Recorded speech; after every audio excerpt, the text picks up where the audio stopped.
is that we're here to provide services to train doctors, so that eventually the whole goal is that Armenia is self-sufficient in transplantation.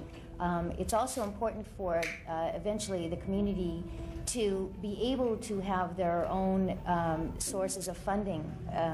We're here to start the organization. We're here to provide all the services necessary to guide Armenia so that they are self-sufficient in transplantation. We have done this successfully in Costa Rica and in Argentina. It is very hard for me to see children, to see children on hemodialysis, because they are children and they want to play, they want to sing, to dance, to have a good education, but it is impossible for these children. But the first, for me, to teach the Armenians what is transplantation. Because, you know, I've met such different opinions about transplantation. We've done a great, big first step. We have our law. The law that prevents the selling yes, and buying exactly. of organs. Exactly. We've created a document called the Worldwide Convention on Transplantation. And that document lays out how organs and patients can be transferred across borders. My husband doesn't like our son being on dialysis, but he is afraid to give a kidney. The mother was really brave. She told that I'm ready to give 2 kidneys instead of 1. We have to send doctors for training. If few lead people get the necessary training and come over here, then it will propagate itself. It will grow more and more if it's done right. If we do transplantation, we need some skills, we need some material, we need some infrastructure. And if you do 2 transplantations, then stop for 5 years, you can lose your skills, your experience.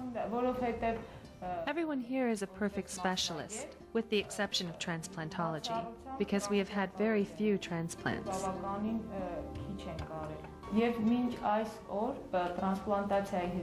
Until now, we have been taking the organs from cadavers. But now, because it is legal, we can learn how to take the organs from living donors. Here we have informational resources which we use for our work. But it is very difficult to introduce technology just by reading about it. If you had one wish, what would it be? To see our operating room completely changed with new, modern technology, so I can use my knowledge to cure the children. This equipment was made in 1978.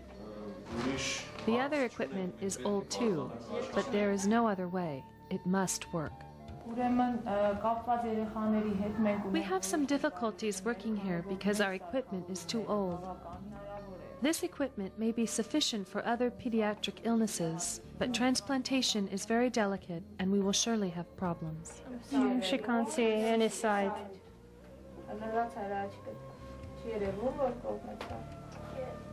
So she's checking the eyesight, but the child cannot see any light. No, we are not ready now to have 100 patients at all.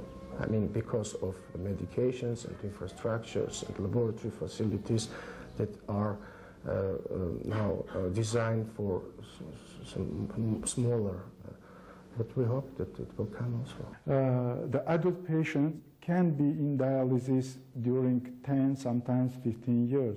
But for childhood it's important because there are a lot of changings in their body and they have a bad condition during 2-3 years. And this is the reason that they need to receive kidney very quickly. Primary diagnosis for patient, it's single ventricle mitral valve atresia. This operation, it's not forever, I can say, and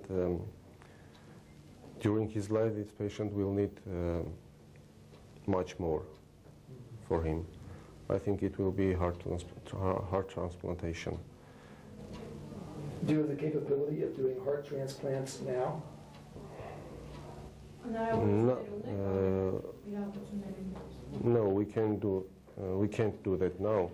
We need to do transplantation. We need to give life to the children. As you hear my voice, in our world there are children in various countries waiting for an organ transplant. The wait is going to be long and the possibility very real that they will die while they are waiting. In this gap steps the World Children's Transplant Fund with its offer of hope to people in need. Families who need us desperately need what we have to offer. We go into these countries like Armenia and we provide the training, we provide the technology, and we provide the public organ donor campaigns that are desperately needed so the children of our world can have that hope, and so the tears will be washed away from the families' faces as they face the realization that their child is not going to die, but instead will have a healthy, happy life, which is the dream of every parent.